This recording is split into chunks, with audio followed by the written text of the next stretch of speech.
I'm Louis San Miguel. I'm the Chief Executive Officer for Fresh Dining Concepts. We operate 40 Auntie Anne's units, 5 Cinnabon units, and 5 co-branded Auntie Anne Cinnabon units, and in a couple of instances also with Carvel.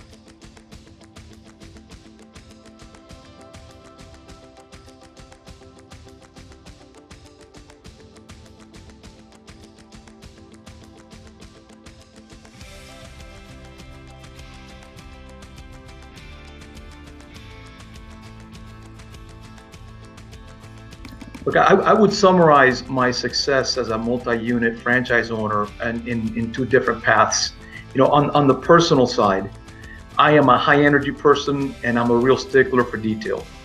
All the organizations that I have built throughout my career are fast paced and at the same time, thorough in everything that they do. Some people would view the notion of being fast paced as opposite of being careful and deliberate. But in reality, they can both be accomplished with the right people. So I have focused on hiring people who meet, the criteria that I think is appropriate. And then I am always personally involved in monitoring the progress of ongoing projects on a regular basis. I would like to add that the reality of today's business world is that we all have to be capable of multitasking. However, I remind my staff on a regular basis that we have to focus on completing tasks, because in the end, that's how we achieve success.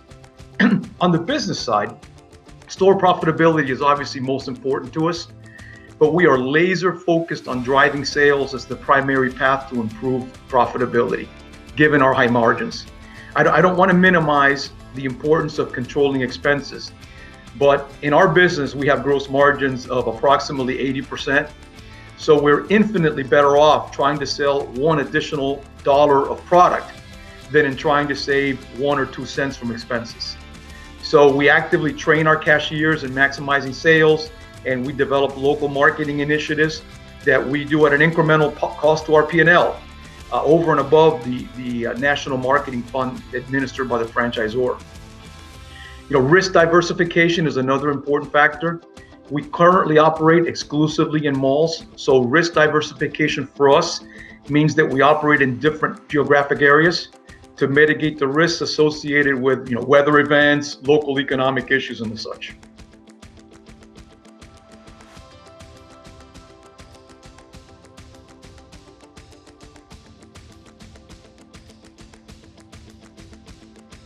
For franchisees that are looking to grow their portfolio, I would say the following. Growth is very exciting and it's certainly desirable over the long term. My advice on growth is to maintain the same discipline that has made someone successful to that point in time. So in other words, a franchisee should continue to be very objective about discerning new locations where they're considering opening up a store, in demanding that the unit level economics that they achieve are consistent with what they've achieved in the past, and to honestly assess his or her ability to operate a new brand. This goes without getting caught up in the excitement of near-term growth. We all, like I said, we all love growth and we all get very excited about opportunities, but we have to be very objective. I believe slow and steady is the path to long-term success.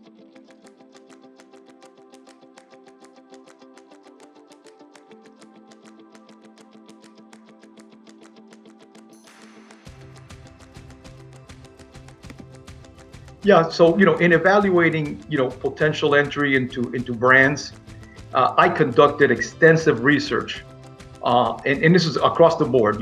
Understanding the various brands and in particular their unit level economics, their operating challenges. I also wanted to gain insight into the brand's strategy for long-term growth. So this kind of information, it's readily available for public companies. They have various SEC filings that they do. In addition to that, there's a great deal of this information that is contained in the franchise disclosure document. I know those documents are very lengthy, and a lot of that is information that's just really required from a legal perspective.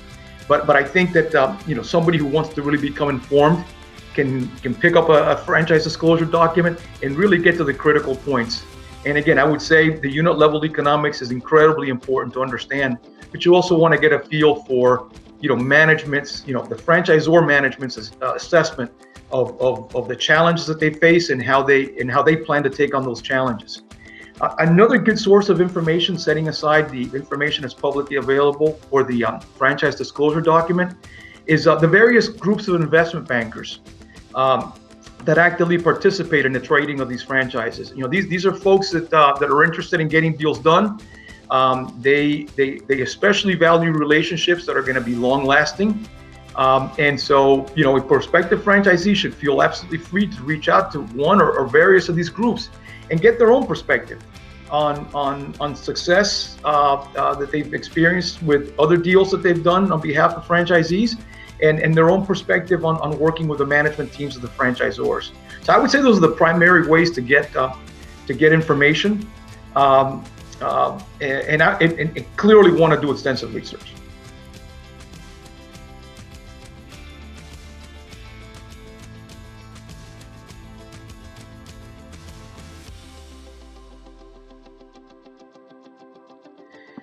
Yeah, so turning over to the other side of the equation, as we make assessments about franchisors, and we engage with franchisors, the advice or the commentary that I would give them about our perspective is that we've got a very strong discipline in assessing the risk-reward trade-off prior to making any investment.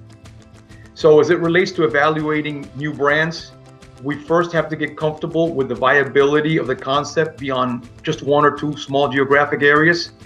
And we have to become enthusiastic about the differentiators that the brand has established against its competitors.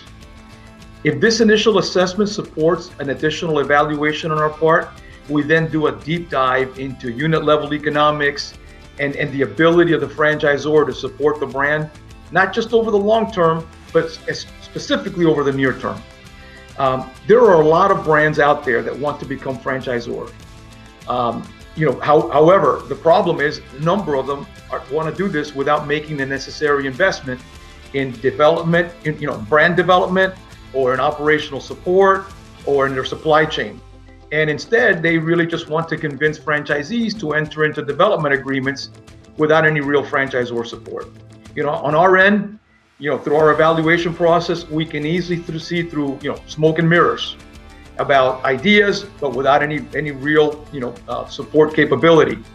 And we, generally speaking, avoid those opportunities. So, my advice to franchisors is make sure that you've got a concept that you've proven beyond one or two units, and make sure that you're able to support that concept from a branding perspective, and just as importantly, from an operational perspective. So that gives the greatest chance of success for your new franchisees.